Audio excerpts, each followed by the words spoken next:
Here. Mr. Hairston. Here. Ms. Fryer. Here. And Mr. Parker. Yes. Perfect. At this time, I want to submit the meetings of the board meeting of 5/16/23. If there's no omissions or additions, I move for adoption. Second. Ms. Butts. Yes. Ms. Shakarian. Yes. Mr. Corrigan. Yes. Ms. Rodriguez. Yes. Mr. Hairston. Yes. Ms. Fryer. Yes. And Mr. Parker. Then I think we only have one letter of communication. Yeah, this is to you as the board president. The subject is outstanding service at the Carnegie West Branch. Dear President Rodriguez, I trust all goes well with you today and all branches of the great Cleveland Public Library. With this letter, I wish to express my gratitude to the staff of the Carnegie West Branch of the CPL. The staff goes above and beyond helpfulness. They are friendly and yet always maintain their professionalism. I know two of the staff by name, Sister Latrice and Sister Angela. Sister Angela goes way beyond her duties. Do you know the other morning I came by and she was outside cleaning up the part of the property that the city never cleans? This is what I mean above and beyond. I also noticed there's a TV screen behind the checkout counter which highlights the main library, board members, etc. I think you should take video footage of the Carnegie West staff for viewing on that TV screen because they are the best. Thanking you in advance and remain most humbly and sincerely yours, Ben Jimenez. I think that was nice.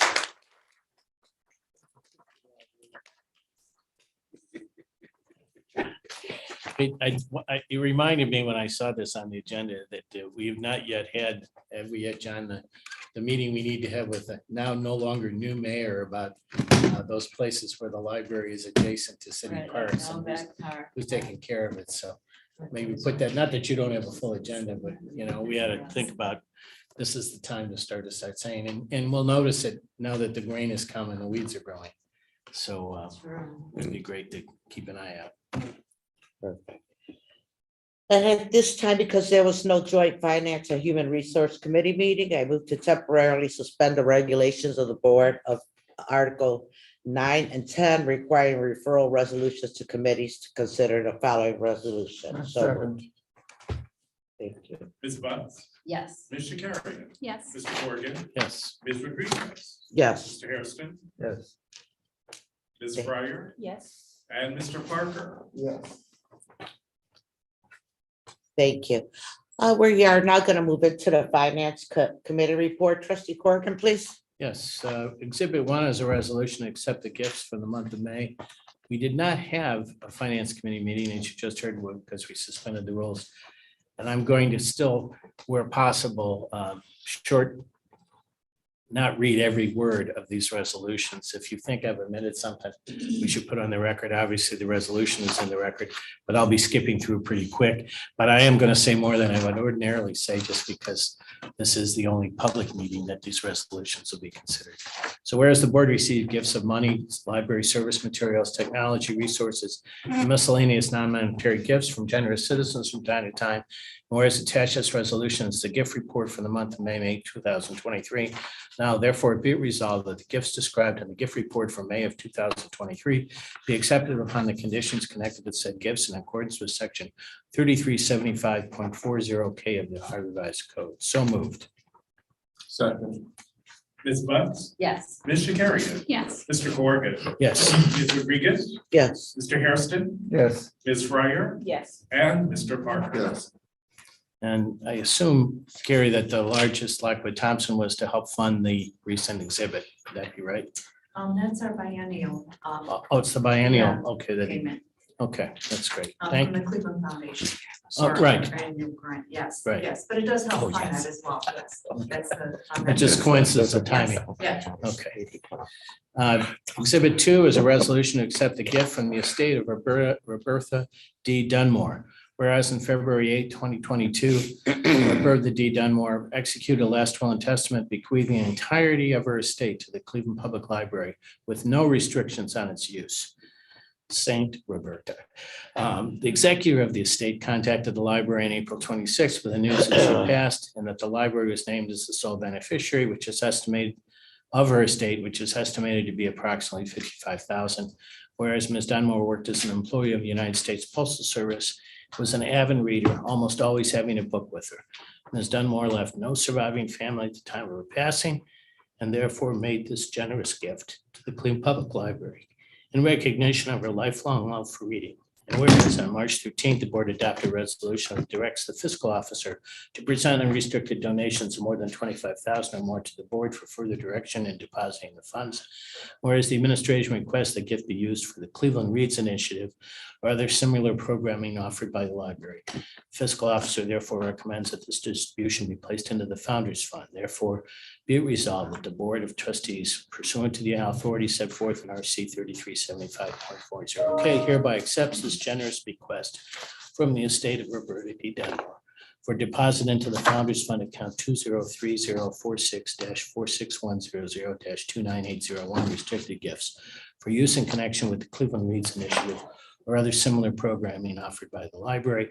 Be further resolved, the executive director, CEO, or his designee is authorized to enter into and execute any documents, agreements, instruments as may be necessary or appropriate to receive and expend the gift, including those in excess of 25,000 to effectuate the terms and conditions of the gift, which agreements and instruments shall be subject to the approval of the library's director of legal affairs. Therefore, be further resolved, the Cleveland Public Library expresses its heartfelt gratitude for this generous gift.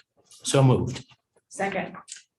Maybe a question for the director. Do we need to restrict it at all to Cleveland Reads or other similar program? Can we just have it for similar programming? Just to give you much more flexibility with this generous gift? We could. I think we were trying to put it in a fund that we already kind of have in the Founders Fund, so it could be Okay. used and do that. But it could be for just very open, I right? think that's why we included that language. Normally, when we restrict funds that are unrestricted, we put them in the Founders Fund. The Founders Fund accounts for like larger grants that are restricted. And I think that we put or similar programming offered by the library, so it could be used for both. Okay. So cool. I don't think I've Really ever seen touching. a postal worker who has a book handy. That's Yeah. very cool. Because if we don't restrict it for something that she loved, it will go into the general fund as an unrestricted gift and just get swallowed up with our operating. Well, this honors the donor expenditures. Yeah. intent then much more. Yes. Yeah. Having had the vote, we'll move on to Exhibit 3. Resolution to accept the State Library. of Oh, well. Ohio- I don't think we had the finish vote. Ms. Potts? Oh. Yes. Ms. Shakarian? Yes. Mr. Corrigan? Yes. Ms. Rodriguez? Yes, Mr. Hairston? Yes. Ms. Fryer? Yes. And Mr. Parker? Yes. I'm sorry, trying to move fast. I thought we voted already. I apologize. right along. A resolution to accept the State Library of Ohio funding for the Ohio Library for the Blind and Print Disabled. Whereas the library began its organized service of visually to visually disabled patrons as early as 1903. Whereas the library was designated as a regional library for the blind for Northern Ohio counties under the Federal Pratt-Smoot Act of 1931 and under the direction of the Library of Congress and the library, whereas the libraries provided excellent library service to the blind and print disabled residents needing specialized materials and equipment where individual libraries cannot provide. And whereas as of July 1, 2009, the State Library of Ohio mandated the Cleveland Public Library to provide the complete statewide services for blind and disabled residents who are eligible for the service and reside in any of the 88 Ohio counties. Whereas on May 18, 2023, the State Library Board approved an agreement to pay the Cleveland Public Library for expenses for the period July 1, 2023 through June 30, 2024 to continue to administer statewide library services to the blind and print disabled residents in an amount not to exceed $1,508,194. Now therefore be it resolved that the board accepts the State Library of Ohio funding award up to $1,508,194 to be paid from the general state revenue fund up to $150,000 to be paid from the fiscal year 2022 LSTA carryover funds up to $84,000 to be paid from fiscal year 2023 LSTA funds and up to $1,274,194 to be paid from Fund 5GB0 from the ALI 350-605. And be it further resolved that the president of the board or the executive director, CEO, or his designee is authorized to enter into an agreement with the State Library of Ohio for funding and to execute such other agreements and instruments as may be necessary, appropriate, including those in excess of $25,000 to effectuate the terms and conditions of this resolution, which agreements and instruments shall be subject to the approval of the library's Director of Legal Affairs, and be it further resolved that the board expresses its appreciation to the State Library of Ohio. So moved. Second. And as I think everybody here knows, but the fact that we serve all 88 counties with this service was because of how good a job we did and how Cincinnati couldn't keep up with us. So I'm very, very proud of our staff and for what they do to make this program work, and the number of people we serve. And in the reports we regularly get, you can see how during COVID in particular and since, we've been a very important part of the statewide effort on that. Ms. Bunt, Yes. Ms. Shakarian, Yes. Mr. Corrigan, Yes. Ms. Rodriguez. Yes. Mr. Hairston, Yes. Ms. Fryer, Yes. and Mr. Parker. Yes. Exhibit 4 is a resolution regarding library insurance renewals, whereas the library's insurance policies for property, general liability, commercial auto, commercial crime, cyber liability, umbrella, excess liability, and public officials and employment practices liability coverage expire on August 1, 2023. Whereas on July 21, 22, the board authorized the renewal of the insurance packages stated within the resolution for 4 one-year renewal periods commencing August 1, 2023, provided the terms and conditions and pricing remain comparable to current programs and consistent with then current market conditions. Whereas the 2023 expiring premiums of library's insurance policies total $525,598.50, not including the builder's risk insurance policies of the projects under construction. And Marsh McGowan and Company, the library's 2 insurance brokers, estimate that the cost of renewing the library's insurance policies for 1 year may cost approximately $638,000, an increase in cost of $21,000 over current premium, which is consistent with industry-wide trends. Whereas Marsh and McGowan and Company are working with underwriters and may be seeking proposals from other carriers and will not have renewals and proposals in time for the June meeting. Whereas the library administration has determined it to be in the best interest of the library to obtain additional proposals or options for the above described policies and to select the policy with the most favorable terms to the library while continuing coverage without interruption. Now therefore be it resolved, the board authorized the executive director, CEO, or his designee to make the final determination to accept the insurance package that provides the best coverage for the lowest overall cost for a total premium, annual premium for all policies not to exceed $638,000. And the board and the coverage purchase to be presented for ratification by the Board of Library Trustees at the next regular scheduled meeting. So moved. Second. I assume most of the increase is cyber liability. No, it's actually property, and that's Really? our major policy. It's the expiring for property is like $302,000. They're seeing property insurance increasing over 20% last quarter. My goodness, even though we're Northeast Ohio. They actually said cyber is taming down. Hmm. Yeah. Thank you. And I just an additional question, is Marsh a different company, or is Marsh and McGowan and Company now a merged company? They're separate companies. We purchase our employment practices, liability insurance, and government officials liability insurance through Marsh. They had the better pricing and more favorable terms. McGowan is still the broker through whom we buy all of their coverage. I know we've been with McGowan for years, and I didn't remember Marsh. We must have seen it Yeah, before. we and I didn't- formally issued the RFP last year. Okay. Ms. Bunt, Yes. Ms. Shakarian, Yeah. Mr. Corrigan, Yes. Ms. Rodriguez. Yes. Mr. Hairston, Yes. Ms. Fryer, Yes. and Mr. Parker. Yes. Exhibit 5, a resolution authorizing amendment to the agreement with Unique Management Services Inc. for material and cash recovery services. Whereas since 2011, the board has annually authorized the Cleveland Public Library to contract with Unique Management Services for services related to the recovery of overdue fines and materials.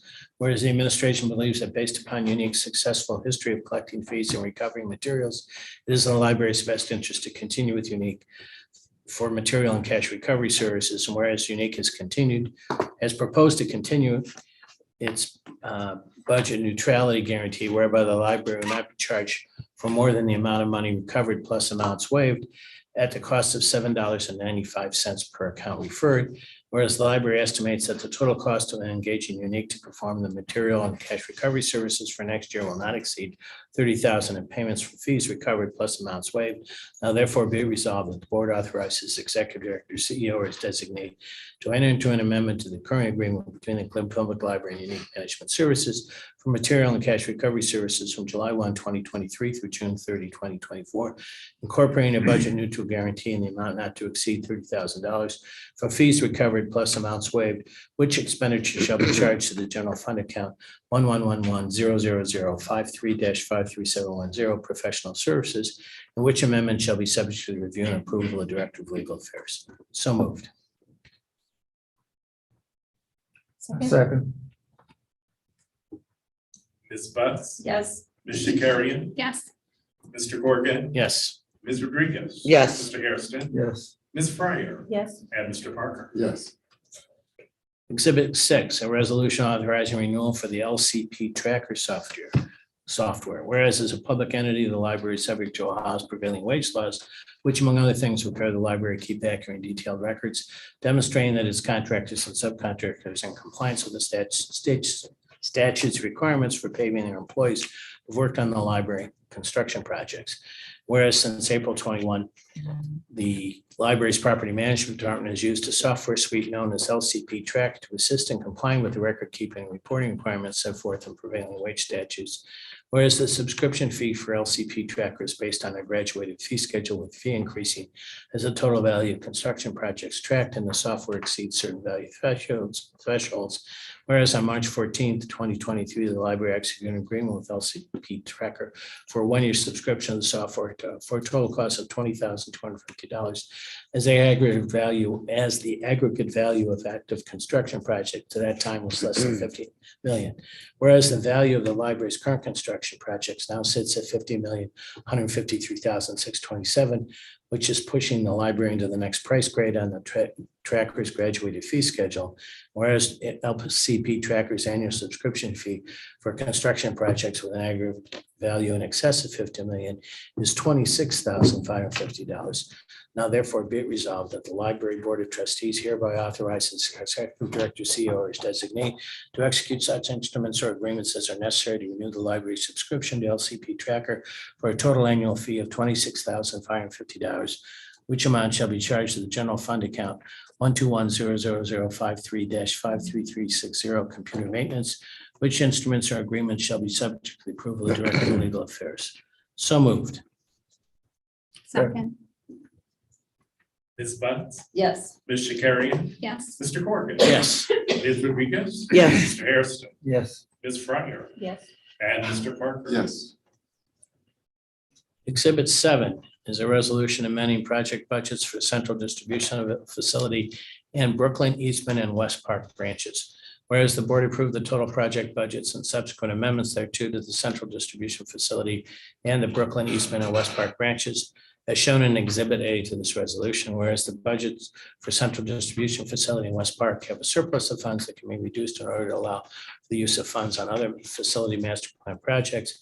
Whereas the library's chief financial officer and chief operating officer recommend the project budgets for central distribution facility in West Park branch be reduced by $100,000 and $32,640 respectively, as shown in Exhibit A.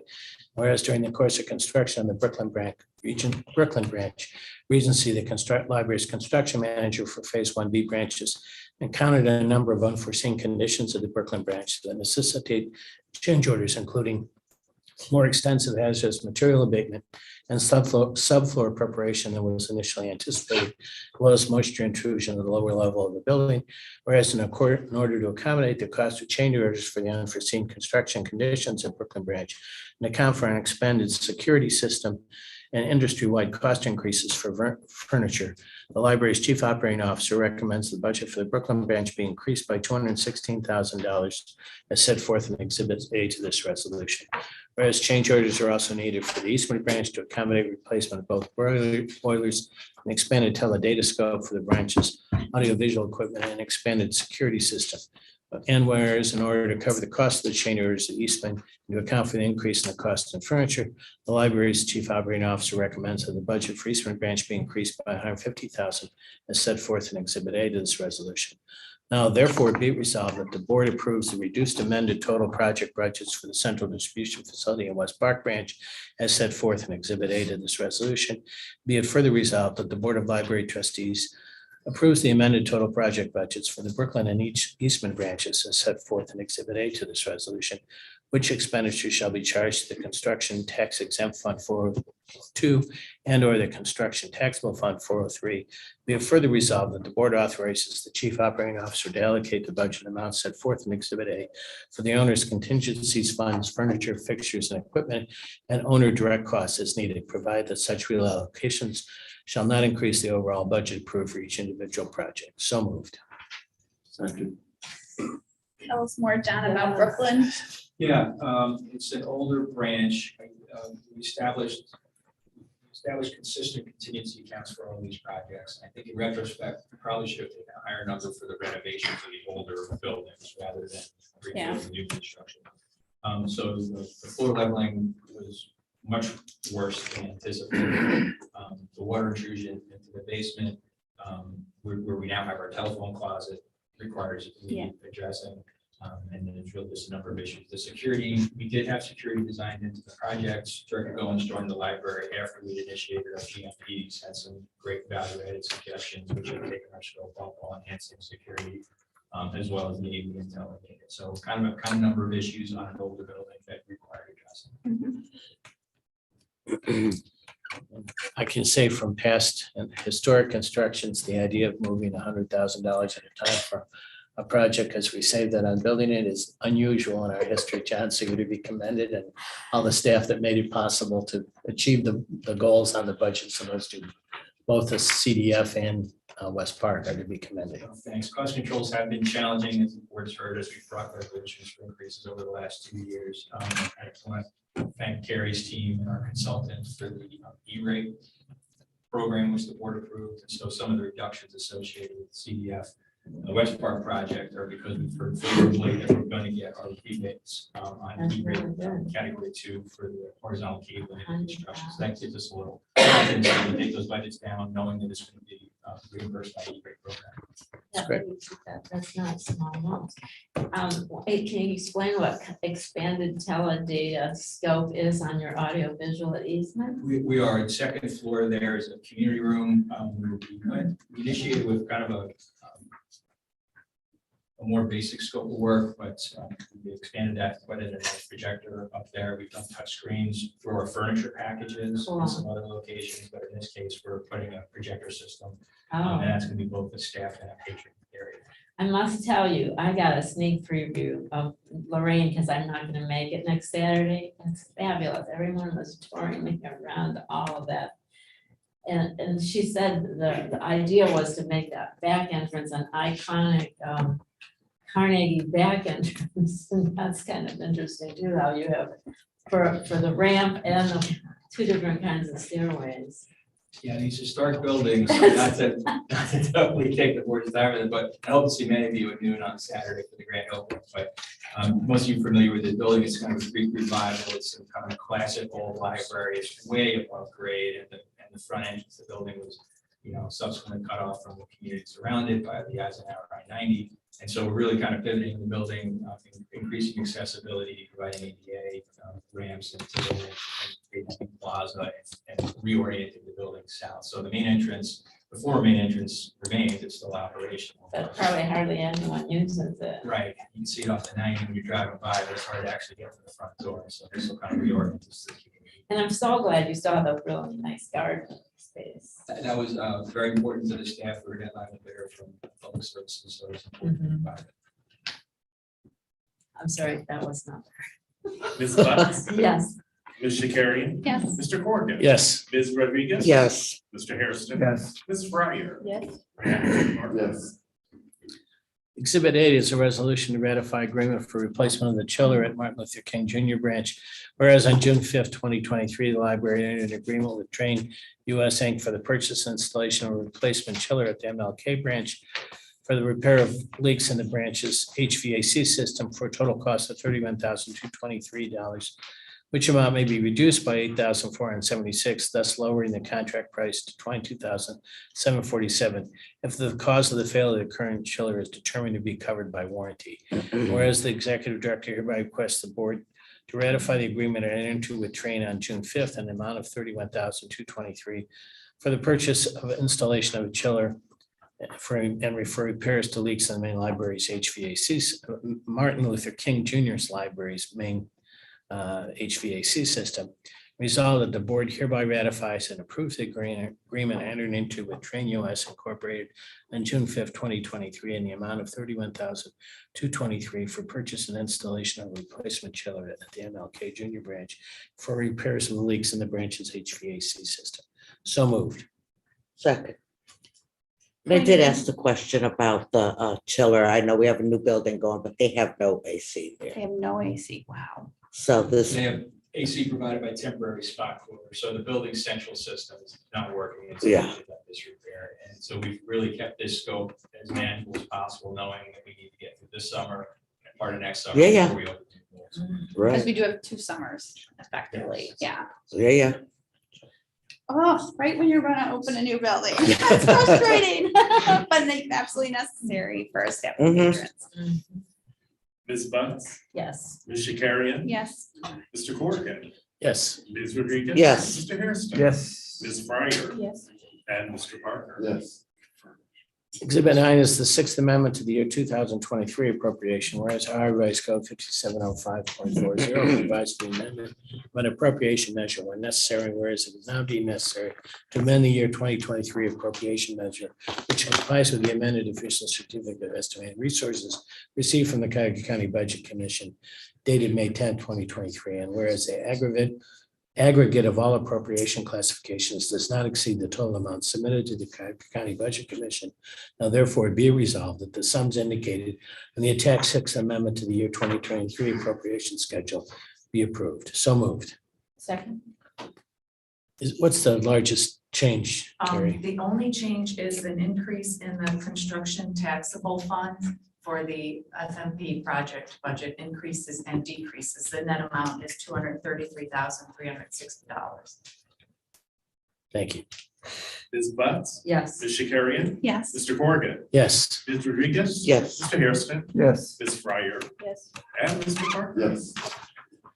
The balance of the Finance Committee report is the Fiscal Officer's Report, Report A, Report on Investments, Report B, Report on Conference and Travel Expenditures, Report C, Report on all vendor expenditures, Report D, Report on expenditures made from owners' contingency funds for the Huff, Jefferson, West Park, Woodland, Central Distribution Facility, Lorraine, Eastman, MLK, Junior, Brooklyn, and Rockport branches, Report E, and the report on expenditures made from the owner's contingency fund for the high density shelving project, Report F. Those are in your packet and do not need a vote. That concludes the Finance Committee report. Thank you, trustee Corrigan. We're now going to move into the Human Resource Committee report. Trustee Hairston, please. Thank you very much. Exhibit 10 is our Cleveland Public Library Employment Report. It is briefly written. Thank you, Lynn. So we'll have to wade through a lot of stuff to find out what's going on. We have a list of 7 new hirees, 4 registrations, 3 terminations, and 1 retirement. No retirements. I move that we accept this report. Second. Ms. Bunce, Yes. Ms. Shakarian, Yes. Mr. Corrigan, Yes. Ms. Rodriguez. Yes. Mr. Hairston, Yes. Ms. Fryer Yes. and Mr. Parker. Yes. That's it. I don't think we have anything else. Mhm. Look at us smiling. So at the conclusion of the board meeting, we'll talk more about. staff Sure. Stuff. All Perfect. right, thank you very much. Thank you. Trustee Parker with the Community Service Committee report, please. Yeah, exhibit 11 is the resolution accepting the strategic plan 2023-2027, whereas the Cleveland Public Library Board of Trustees Strategic Planning Committee has reviewed and discussed the library's plan for the future. Whereas the Cleveland Public Library Strategic Plan collected input from 2014 to 2017 Community Vision Plan Report, a Founders Day event, 2 employee engagement surveys, 1 branding survey, 3 town hall meetings, a symposium featuring library leaders from across the U.S., and an international speaker, a series of community conversations with community leaders, a library thought leader series, and whereas the director and executive leadership team applied this input and information to develop a strategic plan for the library, the People's University 2030, 2023, 2027, and whereas the director submits and recommends approval of the strategic plan 2023, 2027, a copy which is attached to the resolution, and whereas the Board of Trustees has reviewed the strategic plan, now therefore be it resolved that the Cleveland Public Library Board of Trustees approves the People's University 2030 plan as its path to creating a city in which opportunity is within reach of everyone, and a library that empowers its people. So moved. Second. Ms. Bunce, Yes. Ms. Shakarian, Yes. Mr. Corrigan, Yes. Ms. Rodriguez, Yes. Mr. Harrison. Yes. Ms. Fryer, Yes. and Mr. Parker. Yes. Trustee Rodriguez, if you can get everyone to look into your stuff there, right below, underneath the actual plan is the 2030 plan. And what we see, as everyone knows, a strategic plan is only as important as the willingness to actually look at it on a continual basis, not put it up on a shelf or anything of this nature. So every board meeting, within my director's report, I will be bringing to you a dashboard of how we're doing. Tana, you want to add anything to it? It basically goes through a priority of all of our different priorities. And you can see, we will be able to, you'll see whether red, we're not doing what we should be doing. Yellow, things are kind of going, but not at the level, or green, things are going very well. Those are simple ways of us being able to bring a dashboard to you on a monthly basis so you can evaluate how successful we are at following our strategic plan. Perfect. Great, love it. And will that be available electronically too, so we can? Yeah, yeah, Tana will send this out to you. I just wanted to make sure that everyone had a copy of what it would look like. And then every time I bring it to you, you'll get it in your report. Do we have a plan for public distributing it? Out in the community? Yeah. Yeah, well, I mean, go ahead, Donna. Yeah, So right now, what we're doing is we're sharing with staff, so we talked to our directors and our managers, and we're also hosting, we hosted a series of phone calls to make sure that our internal staff had a chance to look at it and also talk to us. So thank you to our executive leadership team, and I and the director have all been going out branch by branch, location by location, to be able to share the plan with all of our staff. And then we will have a media release about the plan to be able to share it with the public. Read Exhibit 12, amendment to fines and fees schedule, whereas the state auditor requires that the fines and fees assessed by the Cleveland Public Library be approved by the Board of Library Trustees, and therefore be it resolved that the Board of Library Trustees approves the revised fines and fees schedule as attached to be effective July 1st, 2023. So moved. Second. Ms. Bunce, I was just figuring it, what's changed? Makerspace stuff mostly. Oh, right. Yeah. I see it. Yeah, and the bill threshold for the collections for the account referrals will be increased from $25 to $50 as part of our amendment with unique management. Gotcha. There's also a change, there's also a change concerning the resolution of the photographs we scan. And instead of having a set fee for individuals we wish to use materials scanned from our collection in for-profit work products, we are leaving that open for negotiation. So if the library owns the rights to those images, there won't be necessarily a set fee, but we'll work something out with that. I vote yes. Ms. Shakarian, Yes. Mr. Corrigan, Yes. Ms. Rodriguez. Yes. Mr. Hairston, Yes. Ms. Fryer, Yes. and Mr. Parker. Yes. I've already given some updates. Anything else you need to say about the buildings? No, just that it's been a nice cool spring, but we are fully in cooling season now. In addition to MLK, the other trouble spot we've had is the Union Branch. So we've got temporary spot coolers there while we're bidding permit repairs to the system. That's great. Can I interrupt real quick in regards to the monthly activity report? I really do like how they put they list the popular and the patron interest. I was wondering, can we put that on our webpage, this information right there? I think if that's like, right, when you log into CPL.org, it shows you right away what people are out there reading, in case somebody doesn't know what should they read next? Sure. I'm just thinking, I mean, agree, it's and- nice, but it's sort of buried here from our patrons. Right, it's so good that we do. I think it's great information. Yeah, no, I that's very also- good. And, I'm sorry. oh, no, I was just gonna say, that's a wonderful segue so that I could tell you, which I was gonna say in my director's report, that while this Sorry, won't happen because of the board will be off, that we are currently doing the work of trying to find a vendor to do a redo of the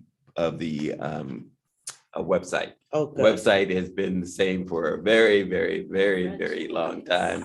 A lot of our links don't work. A lot of things are troubled. It was done in a kind of language that we can't fix anymore. So we are trying to bring something new, and these ideas that you have will look much better in a website that actually people Yeah. will be coming to and using it. So I just think, with the ebooks and the children, the juvenile books, the adult books, just if you had it right there in the front. Yeah, I was just gonna say that at my book club on Thursday night, I told these women, there's about 20 people there, and none of them had ever realized this. But when we first got these ebooks and we realized how much more expensive, so I was reading the thing that you had given us at our last board meeting about how if a book was $14 in a hard copy, it might be $70 or $80 in a digital copy, and it is going to expire either at a certain time, certain period, or a certain number of checkouts, I guess, is how it works, right? And I remember going, when they first came out at the national conferences, everybody was complaining, and how are we gonna deal with this? But people don't realize that, and, but they were also glad that we're getting all this good circulation even during COVID, of course. yeah, we It's just a problem that. libraries just haven't been able to communicate that. And what happened was we put enough pressure that the amounts that they decided to charge us have been just low enough that we're accepting it, Mhm. right? And I think that's kind of where we just kind of found ourselves in this uneasy kind of And it's not acceptance. like the authors get more money. Nope. It's only these Nope, distributor. it's folks. only them. Yeah. Thank you. Are there any advocacy task force updates and foundation updates? So Shanice is on vacation, but I will give you a real quick advocacy update. The state Senate has put forward their budget, which is different than the House's. And while they keep the library's budget the same, they offer a huge tax cut, which means that if you keep the same amount for a lower amount, you're going to get less money. So in their budget right now, they offer that they will make up the difference of whatever the library loses. And so our OLC has done a lot of work around that. But it still has to go to the House and the Senate for conference and then back to the governor. So we're still a little bit ways away around that.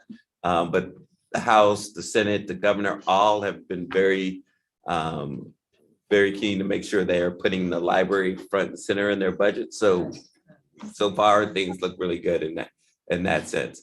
As far as the foundation update, I think Trustee Rodriguez can speak to, there's a conference of foundations in Austin to speak to the idea that there needs to be a full kind of network of funders working to get big corporations and to think about libraries as funders. We don't have maybe 3 or 4 national funders across the country. And there's so many libraries and so many people who I think would want to fund libraries. So we've got to rethink what we do around funding. Even though more so because of all the book banning going on. I think there's a lot of knowledge, just general people talking about what's with banning books, and Yeah, maybe we'll start raising more independent money. I think there's a great opportunity for folks who might do it, might be thinking about it in that way. And so that's kind of where the discussion is going. And there looks like a group of about 15 to 20 libraries. Shanice is going to serve on the steering committee for that group. So we'll see if, it would be a wonderful thing for us to see monies coming, say, from a Starbucks or for someone, Amazon, putting forward a big chunk of money for libraries across the country. Well, I think too, when I was at the conference that the director was speaking of, I met with Greg Stefani, the president of the foundation, and, come into the fall, we're gonna have to, we should, as a board, sit with their board to share our thoughts, to see where the direction they're going. Because I think fundraising is not just the foundation's responsibility, it's all of ours. So we should get on the same page of what we could do to help get more money to our libraries. All right, let's go to the diversity, equity, and inclusion update. Thank you. Good afternoon, everyone. Since we last met, our multicultural ERG had a successful presence at the Cleveland Asian Festival on May 20th.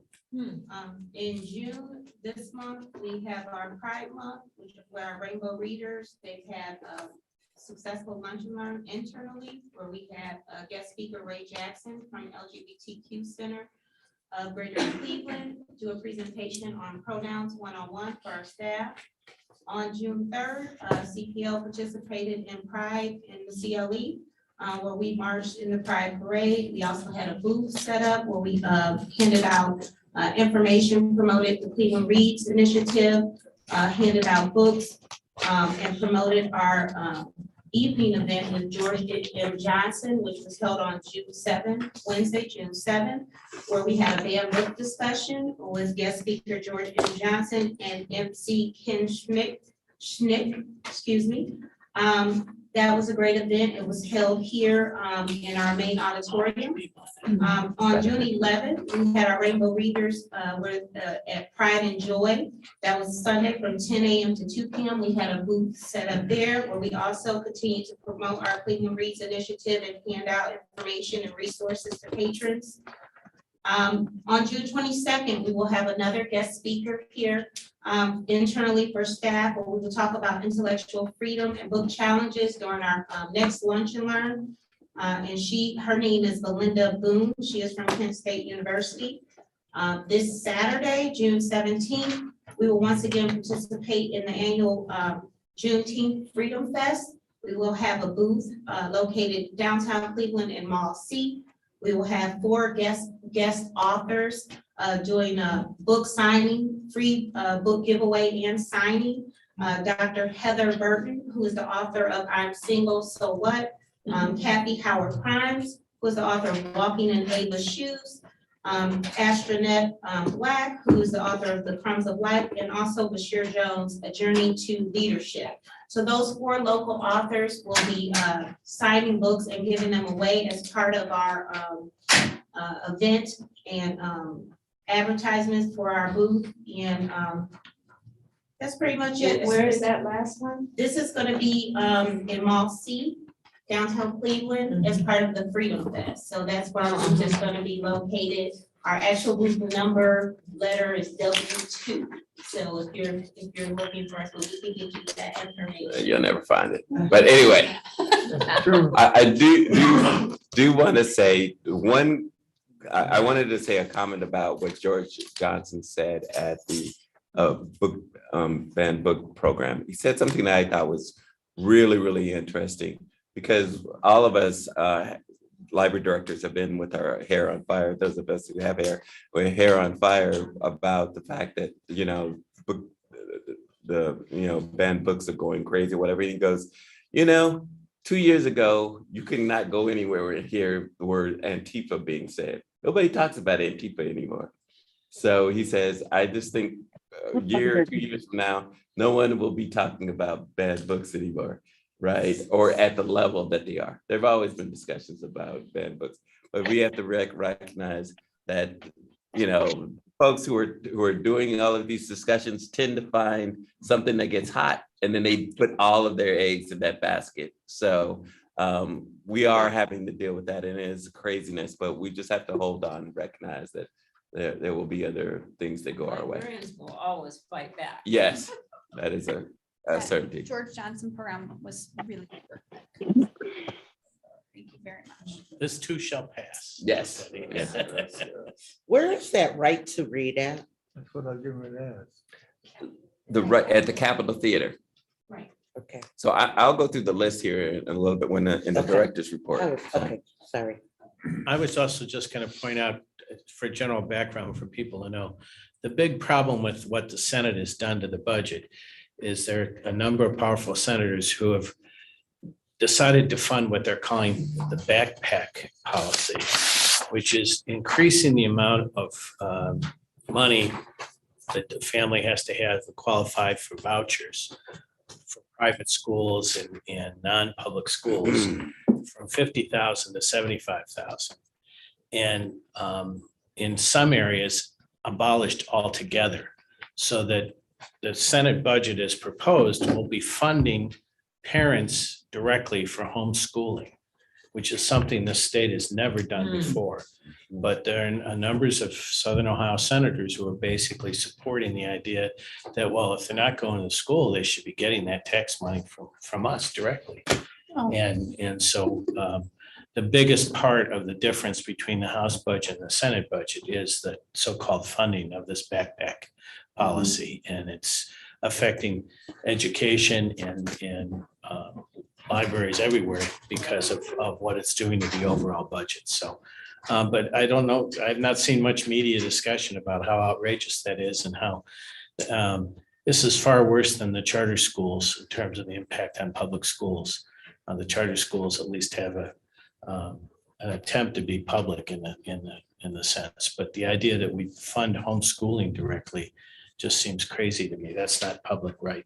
If you decide you want Remember when the voucher plan first started, we were their experiment. to, right, that's right. Enough of, I'm not gonna say anything else about that. No, exactly, but I Some think, odd reason, we always become one of the poorest districts and we become the experiment. right, I guess I need to shut up, but here we go again. right.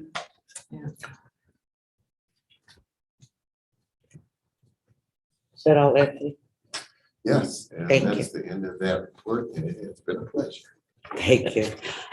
There is no old business, and the new business, there's a resolution to adopt the policy on protection of children and vulnerable adults. Whereas the ability to provide a safe and secure environment for patrons, visitors, staff, and volunteers is a cornerstone of the People's University and is key to the Cleveland Public Library, serving as a center of learning for a diverse and inclusive community.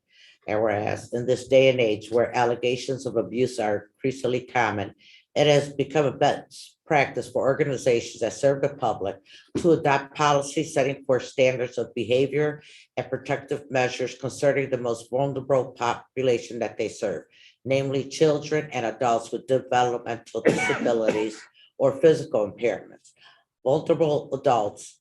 And whereas not only do such policies set forth clear expectations on behavior, they also set forth procedures to follow in the event that abuse is suspected, provide guidelines to ensure the safety of children and vulnerable adults, and perhaps more importantly, send a strong message to potential wrongdoers that the organization adopting the policy holds paramount the safety of the children and vulnerable adults that it serves and will not tolerate actions that threaten the safety of these groups. And whereas in order to implement the best practices to further demonstrate the library's commitment to the safety and security of its patrons, visitors, staff, and volunteers, the library administration has crafted a policy on protection of children and vulnerable adults for consideration by the Board of Library Trustees, which is attached as an exhibit to this resolution. Now therefore be it resolved that the Board of Trustees of the Cleveland Public Library hereby adopts the policy on protection of children and vulnerable adults as attached to be effective June 16, 2023. This is something that's also going to be shared with all staff so that everybody understands what is expected of them and how CPL is going to address this. Please take the time to look at it if you have time. I move for adoption. Second. I was just going to additionally add that this is important to do because we're not mandated reporters like Right. Some other public officials and institutions are. And what we wanted to do is reaffirm the fact that we may not be mandated reporters, but we consider these issues very serious and that we've established procedures to report them ourselves, regardless of whether we're mandated to report them under law. Thank you. Thank you, John. That was a long discussion that we had. If you have become mandated, that is really a level of effort that you have to hire somebody to train somebody to do so and so and so. Right. And I hope that we don't become mandated, but this is very important. Right. And there are good reasons for us not to be mandated. But that doesn't mean that we don't take the issue seriously. And that's why I think this policy adoption is pretty important. And I commend all those who worked on it. Actually, when computers came in, the whole idea of the pornographic images that children might see, that was always discussed by, community people when they would come in and see computers being used. All of this is covered, I see, on this. Yep, it's a very comprehensive policy. I really do commend the people who worked on it. It's really Yeah, very good. Okay. Thank you. Take the vote. Ms. Butts, Yes. Ms. Shakarian, Yes. Mr. Corrigan. Yes. Ms. Rodriguez, Yes. Mr. Hairston, Yes. Ms. Fryer, Yes. and Mr. Barker. Yes. The only thing I wanted to mention, as I said earlier, I did go to the conference for the foundation, and it was very interesting. The board president of the foundation was there, Greg Stefani, as well as Shanice and the director, and how people in different positions, we all take a different approach or what different takeaways at all times. And it was so interesting, even talking with Greg and trying to figure out how we could work closely with each other to be our best. They are a newer foundation. And I did want to applaud them because they've only been for 4 years. And I think if you when Shanice is here and she talks about a lot of the bigger gifts that they got, that they are really out there trying to get money into this library. And I do want to applaud them because I think sometimes forget that they are a new foundation. 4 years is not that long. And they really are doing great at bringing us money. So thank you to the foundation for the work. And I'm sure they're going to keep growing. Director? That's very quickly. Trustee Karian, you have a visitor. Maybe you want to introduce. Yes, I'd like to introduce Arden, who is a high school student visiting Cleveland from Georgia, and she's shadowing this week at Legal Aid. And so that includes coming with me to the Cleveland Public Library board meeting. So welcome, Arden. Arden, welcome. You're still awake. So. She did look very young. I was like, is that a new employee? She looks very young. I needed that. They're fighting legally now, young people working down at the age of 12. I thought maybe we could hire somebody. We're not doing child labor laws. I wanted John to say a bit about, go ahead, John. You can stand up. A few months ago, you can talk to us about our sustainability efforts. And the director, after that meeting, said, kind of challenged our team to bring forth some ideas. We talked about our recycling program, kind of revamping, working with property management. One of the things we did was talk to the city of Cleveland and talk about some of their needs. So we weren't doing the same things, but working together and seeing what worked there. So we're pleased today, if anybody wants to go into LSW or Main is our first day, I have to get this right exactly, because Michael Just Beers. LSW today. LSW today. We are instituting our filtered water bottle filling stations. So the city had said, fresh water is a main concern for the city residents. And I just got a text from Tiffany. She said, this is exciting. People are in line. It's a big. hit." Oh my God. So, thanks for you for bringing that up. And we wanted to bring some of our sustainability efforts. And thanks to John's team, we've been on nonstop in the midst of his 50 projects, trying to get this one through. But we're excited that, our patrons can come in, fill up their bottles full of filtered water. And it tastes delicious. I got some right here. So where does this fill up station located?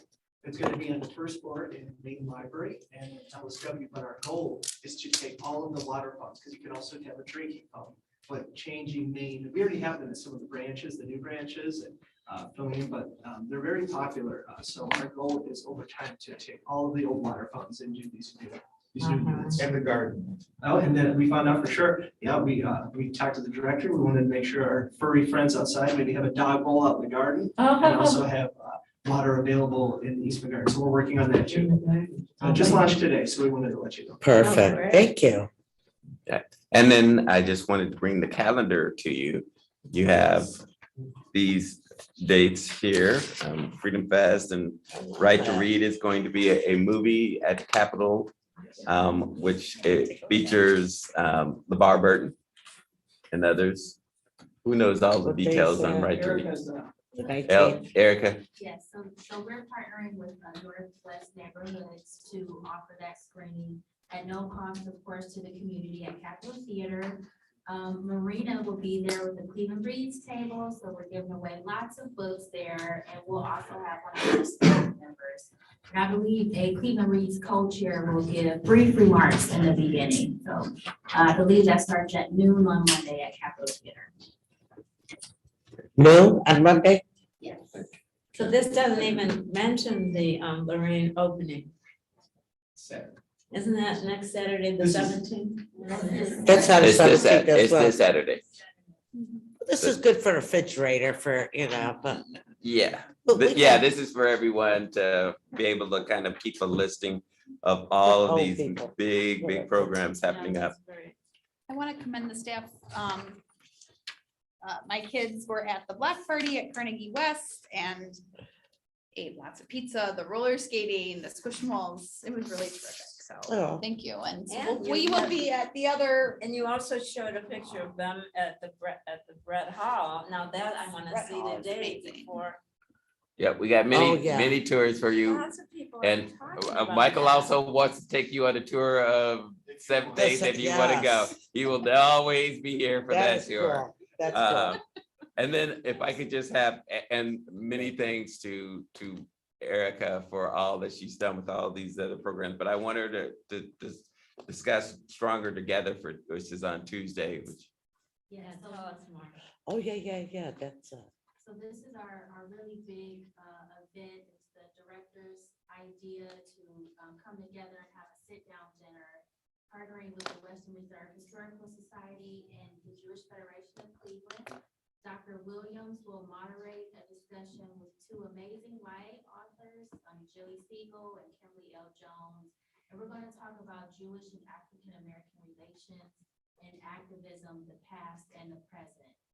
So after the event is over, after we've had dinner and the discussion was had, the museum will be open. So patrons can walk around, enjoy themselves, and the carousel will be available as well. So really looking nice. forward to that. So And we're almost at capacity. We actually reached capacity. And so I added some additional tickets and those are almost out as well. So if you want to go. Great. It's go on to the Eventbrite. website, available, yeah, it's really quick, but it's on cpl.org right up the front. So my last announcement is a very, very sad announcement. Our own Kelly Woodard is leaving us. No, she's not. She is. You will see an announcement coming out pretty soon that Kelly is looking to be confirmed to be County Executive Chris Rodane's next Director of Marketing. I will be having a talk with Chris. Director of Communications. Congratulations. So we are in a much better place as far as our exposure and visibility out in the community. Everybody is like all running away from Kelly because Kelly always has us on TV for various things and all of that. And we just want to offer you great thanks for all the work you've done for us, and good luck in your future. Thank you, with Kelly. Good luck. I know. it. So yeah, she'll be here. Just ignore her though when she's here. So And can I say, I have, my friend Steve is here today. How you doing? yes. You know what, Steve? I talked you up. I was talking about you the other day. And here you are. I talked them up. That was me. That's okay. Go ahead, Steve. Go ahead, Steve. Before I start, you were talking about banned books. I was watching reruns of Family Ties, and they had that one episode where Huckleberry Finn was on the banned book list, and the family rebelled against it. And boy, they had a real conflict with the school system. That was a real interesting episode to watch. When I come to these board meetings, I'm known for being the nostalgic person who likes all the historical technology of the past. Or I watch historical TV like Me TV and Comet TV, all the shows that go way back and stuff like that. So that's how I'm nostalgic. And also, I'm glad that there's still a payphone in the Lewis Stokes. I'm glad there's a payphone in the Lewis Stokes wing, because I definitely had some important uses for that payphone in the Lewis Stokes wing. So it's good for the library to have those payphones or courtesy phones, just like the hospitals have them.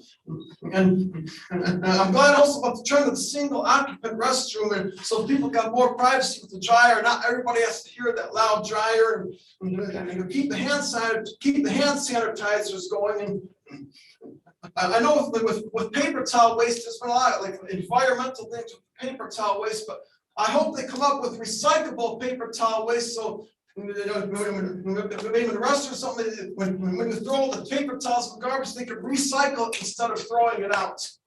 Thank you, Steve. It was nice seeing you again. Is there any? Mr. I Director, thought you when I was in that Lorraine branch. can you that explain to they probably me put on the- Kyle Reed's kickoff? Yes. So You Okay, created, okay. you opened up a big jar. Yeah. Well, You knew I was gonna ask this. well, so Cuyahoga Reads is kind of a really interesting in how it happened or whatever. So there's twofold. One, when I came to the county executive back when we were getting ready to start Cleveland Reads and said that we were going to do Cleveland Reads, would he be a co-chair, honorary co-chair? He said, yeah. And he goes, are you guys doing like something for all of the county? I was like, no. He goes, would you be a part of it if we started something? I was like, well, would you be a part of Cleveland Reads if I did? And he said, of course he would. But so we kind of agreed. Meanwhile, the county folks had decided to put forward a grant to follow a program that actually started in Vegas, where they allow work with RTA so that you could download books through Overdrive on RTA and get a library card. And they decided to call it Cuyahoga Reads because it sounded so good, like Cleveland Reads. So now we got the confusion, everybody thinking Cleveland Reads and Cuyahoga Reads are the same thing. But in all cases, it's all good for everyone, getting as many people to read as possible. So there's an event happening on August 5th where the county executive will be there to introduce Cuyahoga Reads to the overall community. I'm glad you said that. I thought I was in. Yeah. Can we set up a Cleveland Reads table at the We certainly can. We certainly can. Being How fun.